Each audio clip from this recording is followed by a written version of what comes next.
al-Khatab. That a strong man is not one who kills the other guy, is one who controls himself at the time of anger. And when you see this, or when you sense that this is about to happen in your household, the wisest from amongst you is the one that takes a step back.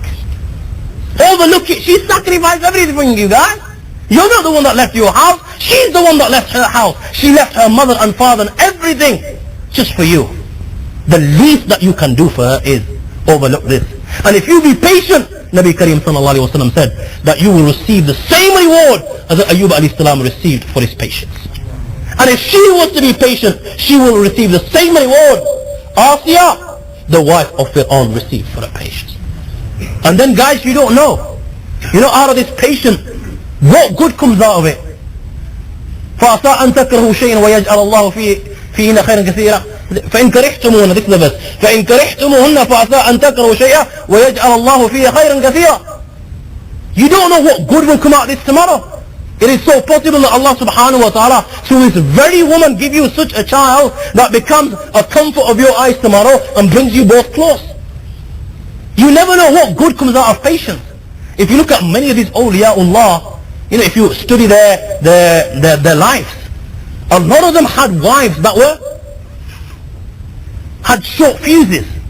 Look at the wife of Habib Ajmi rahmatullah alayhi. Guy was a wali of his time, and when he would come home and his wife would have a dig, she would have a go at him.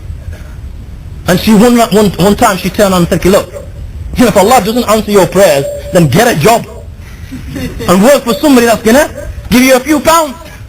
He'd go all day, he'd spend in the jungle and prostrate before the Almighty Allah. Come evening, he was ashamed to meet his wife because she's waiting at home, waiting for the wage. She asked for the wage. Oh, I felt ashamed asking him. He's the most merciful. And this is what he'd do. One day she lost the plot. Now you're going to get the wage tomorrow, or else you've had it. Get a job elsewhere. And he goes again in the jungle and he returns in the evening and the guy's got not a penny. Now this time he's returning at home and all of a sudden there's smoke coming out of the chimney and there's this aroma, sweet smell of this exotic food. And he sees a wife that's got a smile on her face. And she comes and she says, okay, that your employer has already sent the wage. And he sent a message today that you should work even harder. And you shouldn't, and the reason that this money has been delayed was not because we didn't have the means. We had the means, but we want you to be contented and happy with what you receive. And then she brings bags full of gold coins, dinars, and shows, okay, this is what the employer had sent. Habib Ajmi, tears begin to flow from his eyes. And he said, okay, this has not come from the employer. This has come from the one who possesses the treasure of the heavens and the earth, the Almighty Allah. Then she promised him that from today onwards I will never give you a hard time. Because of this patience, such became of this woman. After this, she was the one that would stay awake all night and she would worship the Almighty Allah subhanahu wa ta'ala. Come the last quarter of the night, she would wake up Abu Ajmi rahmatullah alayhi, okay, come quickly, it is time for tahajjud. And she would wake up her husband. Now these are the steps that we should take. And inshallah, in general, this should be sufficient to keep the marriage going till death do us part. But just say it doesn't work. And it's so possible that it doesn't work. Say you tried everything under the sun and you've overlooked and you were patient, but things are going berserk at home. The Quran mentions, if this is the case, things are going berserk at home, the Quran says, step number 1, فَعِذُوهُنْ. If things are going absolutely berserk, you will give them nasiha. You will advise them. Again, following the guidelines Quran has set, أُدْعُ إِلَى سَبِيلِ رَبِّكَ بِالْحِكْمَةِ وَالْمَوْعِظَةِ الْحَسَنَةِ. That you will give them nasiha and advise them with wisdom. Just like Nabi Kareem sallallahu alayhi wa sallam would do. You would explain to them the benefit of obedience and what Allah subhanahu wa ta'ala will give them as a reward if they are obedient to their husbands. And at the same time, you will do this not in the presence of your mother and father. How many people tell their wives off in the presence of their mother and father and humiliate them? This is not going to benefit. This is going to make things worse. Or they will tell their wives off in the presence of their children, and children understand everything. They're not as sick as we may perceive them to be. So you will do this while you are alone in some room. Gently, calmly, you will explain it to them. And if you do it in this manner, if she is a good woman, then she will accept this. If this doesn't work, the Quran says now, the Quran always mentions two things. It's either heaven or hell. You will start with a gentle procedure. If this doesn't work, again, gently, this time you will scare her of the punishment of Allah subhanahu wa ta'ala if she remains disobedient. And you will explain to her the consequences and the effect this disobedience will have on your children and on your marriage, and how the enemy, everybody has people that they don't get on with, how these people will take an advantage of your situation, and before you know it, will end up in talaq. This is how you will explain. And you will always use this method. Say you've used this hundreds of times at home, and now you've come to a stage where this is not having no impact. What do you do now? The Quran says, وَاحْجُرُوهُنَّ فِي الْمَضَاجِعِ. You've tried this method many a time and it's not working. Now the Quran says, if things are still going berserk, don't sleep with her. Don't sleep with this woman. And if it helps, stop speaking to her for a few days. If she's good, she will not be able to tolerate. And if she really loves you from inside, no good woman, no obedient woman can tolerate such separation from her husband. And if she's good within, this separation, this not talking to her, this sleeping in a different bed or in a different room, will make her ask for forgiveness, and she will leave her disobedience. Say you've tried this hundreds of times. As a last resort, the Quran says, وَاضْرِبُوهُنْ. Now you can hit them. Now I'm going to explain this verse in some detail. Why? Because many of us literally lay into them. Literally give them a battering.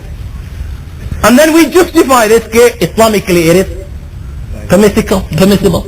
I mean, look, it is happening in this country. Only a few days ago in the radio, they were saying 3 out of every woman gets abused by her partner physically.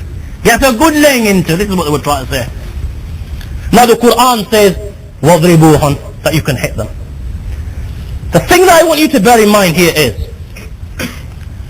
though permissibility is given due to what was life at the time, number one, and this method may work with some people, even though it may be a minority. It was given as a last resort. And it was given to save this marriage from the greater problem of talaq and everything that follows thereafter, from ruining the life of the children. However, in spite of this, it is something that Islam dislikes. And it discourages. Because when we open the Sunnah and look at the hadith of Rasul sallallahu alayhi wa sallam, Nabi Kareem sallallahu alayhi wa sallam said, لا يجلد أحدكم امرأته جلد العبد ثم يجامع في آخر اليوم. That one of you shouldn't hit his wife as he beats his slave, and then he'll come at the end of the day and he will come to his wife as a man comes to his husband. Doesn't that happen? You have a slave, you've cracked, and at the end of the day you've still come to as a husband comes to his wife. Nabi Kareem sallallahu alayhi wa sallam said, لا تضربوا إماء الله. Do not hit the female servants of Allah. When Nabi Kareem sallallahu alayhi wa sallam was informed with regards to those that do this, Nabi Kareem sallallahu alayhi wa sallam said, they from amongst the men are not the best of you. خذ Nabi Kareem sallallahu alayhi wa sallam ما ضرب رسول صلى الله عليه وسلم خادما ولا امرأة ولا ضرب بيده شيئا. Nabi Kareem sallallahu alayhi wa sallam never touched his khadim, never touched a woman, never touched anybody with his hands, ever.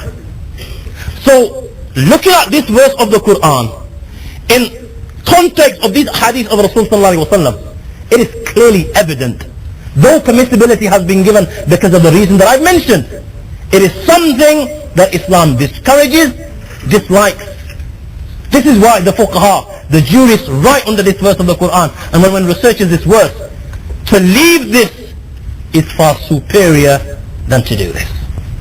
And adding to this, living in an environment where people are not accustomed to this, and where it won't work anywhere, where it will make things worse, it is far greater to leave it and to not to act upon it.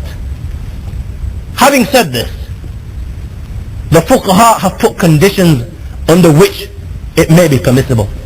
Number one, you've tried everything prior to this and it's not worked. You've tried the nasiha, you've not slept with her, you've stopped sleeping, you've tried everything. And you use this as a last resort. This is condition number one. Condition number two, you think it's going to benefit her. And something's going to come out of it, she's going to leave her disobedience. If you think that this is going to make things worse, and she's not going to leave her disobedience, but okay, it's going to become even worse, then you can't do it. Number three, you don't hit her because of enmity, hatred, or because you will have a go at her. Or her disobedience came about because she was asking for her right. She was asking for her right, she was right, and you cracked her? No way, not permissible. Number four, you don't hit the face, the private parts, or any part which is considered to behold beauty. Number five, the hitting has to be ضرب غير مبرح, a light hitting, not the buttering. That's something that will not pain. Number one, will not hurt her, will not break any limb, no mark on her body, no bruise, no blood whatsoever. Ibn Abbas, if not the greatest commentator of the Quran, when he was asked with regards to this verse that Allah says وَضْرِبُوهُ, that this ضرب غير مبرح, this light hitting, what is Allah subhanahu wa ta'ala referring to? And Sayyidina Ibn Abbas radiallahu ta'ala anhu replied, هُوَ مَا يَكُونُ بِالسِّوَاكِ, the hitting that takes place with a miswak. You know how big is the miswak? It's smaller than your toothbrush. Another faqih was asked, what is Allah referring to? And we're talking about people that understood this Quran billions of times better than you and I understand this Quran. What is Allah referring to? He replied, Allah is referring to something that is done with a handkerchief that is folded. Fold a handkerchief and do it. You're thinking, what's the point? Innit? You know, what are you going to get out of a little miswak? This is exactly the point that I'm trying to convey. You're going to get nothing out of it, so why do it? Nothing you're going to get out of this. This is why it is far superior to leave it. And the permissibility that was given was due to what was rife in the time, and that it may work with some people and not others. So this is what you will do, and you will try to make this marriage work inside your houses without letting anybody else know. I mean, you know, within husbands and wives, some of us are so bad that we relate everything that happens inside our house to every Tom, Dick and Harry on the street. Our sisters have the habit to relating this to every one of their friends. You know, what happens in the house should be kept private. Only when it gets too much and you can't handle it should you consult someone. And then the person that you should consult shouldn't be any Tom, Dick and Harry. Somebody that with a head on his shoulder. Somebody that will give you good advice, not exhort you on to break your marriage. And this is what happens. Last resort, the Quran said, you've tried everything within the home. Now the Quran says, you need help. فَابْعَثُوا حَكَمًا مِنْ أَهْلِهِ وَحَكَمًا مِنْ أَهْلِهَا. Call a guy, a member of her family, and one member of his family. Or either get some alim involved and relate your problems to them. And these people should listen to both sides of the story. Number one. And at the same time, they should not let their emotions get the better of them. What am I saying? You know, if the guy's coming from the girl's side, he shouldn't be just supporting the girl. And the guy that comes from the boy's side shouldn't be favoring the boy and supporting him. They should listen to both sides of the story with an open heart. Listen to it carefully, see where they are going wrong, and then put a proposal in front of this husband and wife, and this husband and wife should act upon it. Say you've tried every single thing. Now this is why I've come, just to say these last 10 minutes. Say you've tried everything under the sun. And it is so possible that you've tried everything under the sun. As a last resort, Islam says you can give divorce. Tried everything. Now there is a couple, they've tried everything. Things are not working.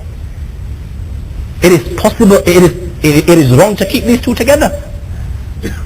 It is so possible that they will marry elsewhere. Allah will give her a good husband, Allah will give him a good wife, and they can continue their life. You've tried everything under the sun, it doesn't work.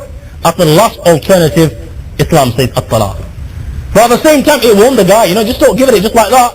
أَبْغَضُ الْحَلَالِ إِلَى اللَّهِ الطَّلَاقِ. This is the thing that Allah subhanahu wa ta'ala detests most of all. And it warned the woman as well. Women are always asking for divorce. Little thing they're asking for divorce. Send me home. Islam warned. أَيُّمَا امْرَأَةٍ سَأَلَتْ زَوْجَهَا طَلَاقًا مِنْ غَيْرِ بَعْثٍ فَحَرَامٌ عَلَيْهِ رَاحِيَةُ الْجَنَّةِ. If she was to ask for a divorce for any reason whatsoever, then the fragrance of Jannah is haram on such a woman. So this is as the last resort. And the thing that I came to was here, I want to get rid of this mentality. That you have to give 3 talaqs. And that you can only do damage by giving 3. This is something completely wrong. There is no such thing that you have to give 3 talaqs to do the damage. You can do damage in 1. Now listen very carefully here, because you'll be listening to things which you probably never heard before. You can do the damage in 1 talaq. Yes, in Islam there are 3 talaqs. Why are there 3? Because in the days of Jahiliyyah, people would abuse women. 10 talaqs, 20 talaqs, 1,000 talaqs. There were those that would give 1 talaq or a few talaqs, and before the period, and then the women would have to stay a period of waiting, iddat. Now before that period came to an end, they would take their talaq back, and then they would give another one. So she has to stay another period of waiting. Before that came to an end, they take her back, then give another one. So she has to stay another period of waiting. So like that, they would keep on playing about with the women, so that a period keeps on going on and on, and she can't marry anyone else, and she can't stay with him either. So Islam put an end to this. And Islam said 3 talaq. At-talaqu marratan. Guys, you've got 2 chances. You give 1, you can take her back. You give 2, you can still take her back. فَإِن طَلَّقَهَا فَلَا تَحِلَّ لَهُ مِن بَعْدُ حَتَّى تَنْكِحَ زَوْجًا غَيْرَهُ. Once you give him the 3rd, she's gone. She's no longer your wife, and she's not halal for you till you make halala, till she doesn't marry another guy. 1 point. Second point was, who should have the authority to give a talaq? There's only 2 people, isn't there? So either the man or the woman. Now both of them can't have it, because talaqs will be flying left, right and center. She says, I'm giving you a talaq, you want to be a talaq, you've gone. Can I give it to her before she divorces me? So 2 people can't have it, so Islam gave it to 1. Now Islam gave this talaq to a man, not to a woman, not because Islam disregards a woman. Islam has given a woman such a status that no deen has ever given her, no culture has ever given her or will ever give her. A woman, if the marriage is not working, can get out of it. How? Number 1, she can put the condition of this at the time of her marriage. I'm not going to explain any of these things because they'll start doing it. Number 2, she can make khula. She can pay herself out of the marriage. Give him a few pounds and chill. Number 3, she can approach a mufti and qazi, present her case. The mufti and qazi will look in detail with regards to what she's claiming, and if he sees fit, he can nullify the nikah and break this marriage. So a woman can get out of it in 3 different ways. So Islam gave it to the man. Why? Because out of the two, the least likely to give talaq is the man. And this is what Islam wants. Islam is not encouraging divorce. Islam dislikes divorce. And the least out of the two to give talaq is the man. Why? Because a man has more control over his emotions than a woman. I'm not saying there are some women out there that by the grace of Allah that are better than men in this aspect. But in general, men have more control over their emotions than women, and thus are least likely to give talaq. Number 2, who's burdened with all the financial responsibilities? Come on, guys. It's like as if your wives are working here and paying for it all. Islam's burdened the guy with all the financial responsibilities. Who has to pay for all the wedding celebrations? And in Bradford it goes anywhere to about 20 grand. You know, tomorrow, if you spend 20 grand today, you're not going to be given a divorce that easy, are you? If 20 grand is going to come out of your pocket tomorrow, who paid for the dowry?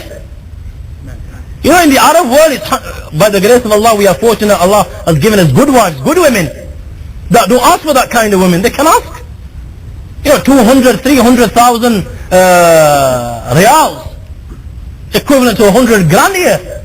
You know, 50, 100 grand, and you name it. What else comes with it? If that's the type of dowry that the man's given, do you think he's going to give divorce tomorrow? Because when the next one that he brings is another 300 grand. You know, on the other side, the woman, party time, 500 from this one, got a divorce, 500 from another grand, another divorce. She'll be making a millions like this. On top of this, who has to pay for the upbringing of the children if he gives a divorce? Again, it's on the man. On top of this, when he divorces his wife and she sits in that period of waiting, who has to pay for the expenditure? The nafqa and sukna, if he's renting a house and all the food and everything goes with it, it's the man that has to pay for this. On top of this, the mut'atul talaq, which is known as the gift that is given to divorcees. You probably never heard of this. Who has to give that? Again, man. You know, when a man knows that he's got all these financial responsibility, which literally go in thousands, on top of supporting this new one, do you think he's just going to go give divorce? No way! This is why Islam gave it to man. Then Islam again, after giving it man, it explained how to give it. Not to go wild on it, Islam explained how to give divorce. Listen very carefully to this, because there is so much wisdom in the way Rasul sallallahu alaihi wasallam and Islam taught us how to give divorce.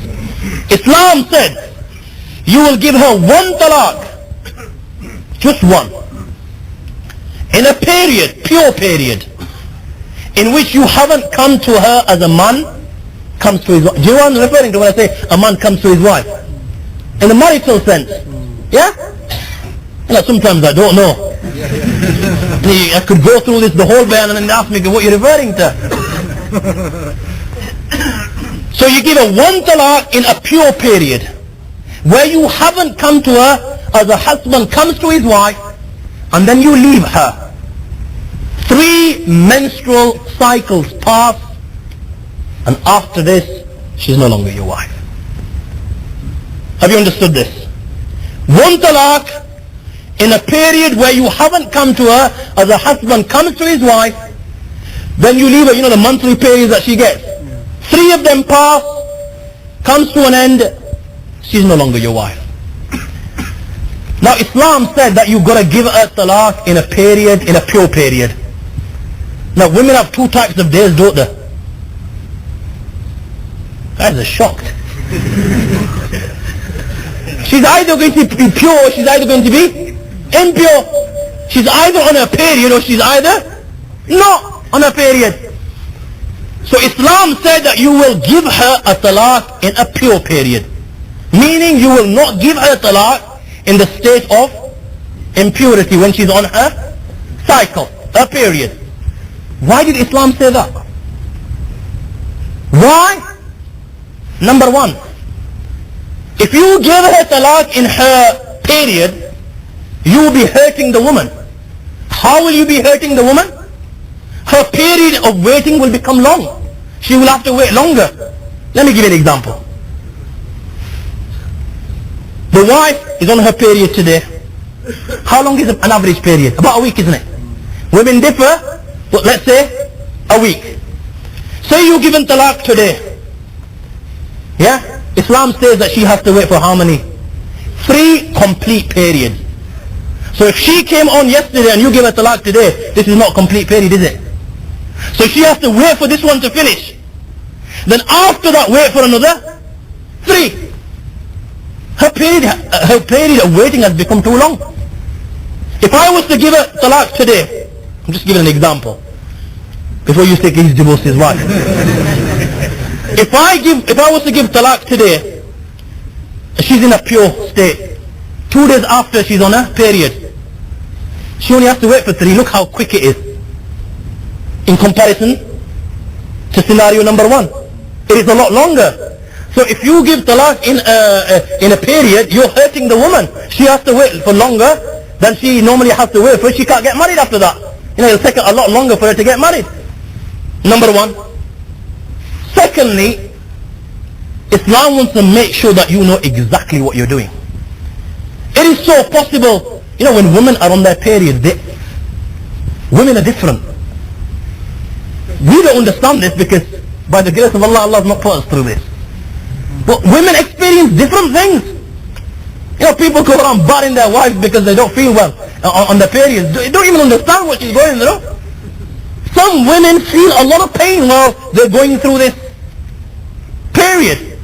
Some of them are unbalanced. And they're not in that pure state either. They're not as fresh as they normally are either. So Islam wants to make sure that you've given this talaq and you know exactly what you're doing. It is so possible that you've become influenced by her being unbalanced, by her not being in the right frame of mind, by her being in that state of impurity. It is so possible that you've become influenced by that and you've gone and divorced. So Islam wants to make sure that you've not been influenced by anything. This is why Islam has said that you cannot give her talaq, and it's haram for you to give her talaq while she's on her period. Is this understood? Point number 2. Islam said that you will give her talaq in a pure period. One in which you haven't come to her as a husband comes to his wife. Why did Islam say this?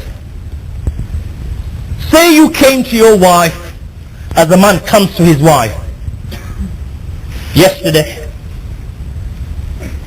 Today you've gone and divorced her. Understood? You came to her as a husband comes to his wife yesterday. Today you've gone and divorced her. Her period normally comes next week. You've divorced her. Come next week, she doesn't come on her period. Because you came to her as a man comes to his wife, she's now expecting. You're going to live to the grey, aren't you? She's expecting a child is going to be born, and I've gone on, divorced her. So Islam said, you will not give her a divorce in a pure period where you've come to her as a husband comes to his wife. You will give her a talaq in a pure period where you've not come to her. Look at the wisdom in this. Pure period. Your wife's on a pure period. Pure, she's pure. She's not impure. Pure days. And you come to her yesterday as a husband comes to his wife. Yeah. 2 weeks pass.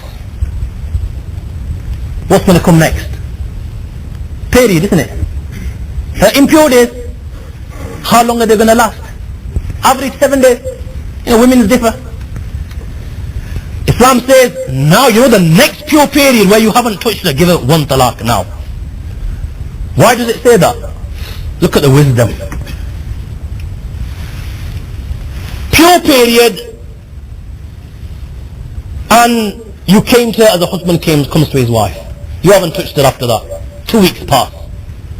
Then 7 days of a period pass. How long has it been? 3 weeks. Do you think a man can stay away from his wife for that long? You know, when a woman's just on her period, some start to melt. Reality, we can't tolerate it. Sometimes it's too much for us. Now a person's been waiting, I've just given an example of 3 weeks. Now Islam says, give her 1 talaq. The person that's been waiting for 3 weeks, and then come that pure period where he's not touched her, and he goes and divorces her in spite of being inclined towards her, because we have needs, we have to fulfill them. If a guy's gone and divorced her 1 talaq after having waited for so long, that guy must know exactly what he's doing. This is why Islam said, give her 1 talaq when she's in a pure period where you've not touched her. Then Islam says, leave her now till 3 menstrual cycles pass. You know the beauty about this talaq is, after 3 menstrual cycles pass, in the eyes of God, this woman, after having received this 1 talaq, she's no longer your wife. Again, the beauty of this talaq is, say you, as everybody does, regret it. You gave her that 1 talaq. Before her 3 menstrual cycles come to an end, you've got a chance to take her back. That's how long Islam has given you. And if you want to take her back within that period, all you've got to do is come to her as a husband comes to his wife, or tell her that I've taken my talaq back, and she is your wife. But say that you don't want her back, then you won't do this, and you will leave her till her 3 menstrual cycles come to an end. 3 menstrual cycles come to an end, she's not your wife. Again, the beauty of this is, say 2 years down the line you regret what you did. The beautiful thing is, divorcing a woman in this manner, 2 years down the line you began to see sense, and you want to go back to this woman. All you've got to do is to redo nikah with her, and you can marry her. Now do you understand the beautiful teachings of Islam? And we say Allahu Akbar on the teachings of Islam. And this is the only way. First of all, I'm telling you not to divorce. And I'm also telling you that before you ever divorce, you will resort to an alim. You will ask him before you do anything. But if it's going to be done, then it's better be done in this way. There are other ways, but I'm not going to tell you them other ways, because this is the safest and the best for all of us. But we overlook this, don't we? We overlook all the teachings that I've mentioned prior to this, and we go for the kill. And we give all 3 at one go. And then after this we're looking for a way out. Remember, and the excuse that everybody offers is that it was done in the state of anger. Who does it when he's laughing? Who does it when things are going rosy at home? When things are comfortable at home? Is anybody a fool to divorce his wife? The only time divorce takes place is when things are not going at home and you've lost the plot. Second thing, Nabi Kareem sallallahu alayhi wa sallam said, ثلاث جدهن جد وحزنهن جد النكاح الطلاق الرجعة. The 3 things, their reality is reality, and their joking is even a reality. And one of the things that Nabi Kareem sallallahu alayhi wa sallam mentioned was divorce. Even if you're joking with your wife and you divorce her, in the eyes of God she's gone. Nikah is exactly the same thing. There's this girl sitting there, 2 Muslim witnesses. You've said to that girl, I've taken you in my marriage, and you're joking with her, and she's laughing as okay, I've accepted. In the eyes of God, you're married. So 3 things, their reality is their reality, and even their joking when they uttered in a jokingly manner, they are reality. And one of the things that Nabi Kareem sallallahu alayhi wa sallam mentioned is at-talaq. These 3 talaqs, if somebody gives 3 talaqs, then his wife is no longer his wife. And this is the opinion of all the fuqaha, the 4 great imams that have lived that the world has ever seen.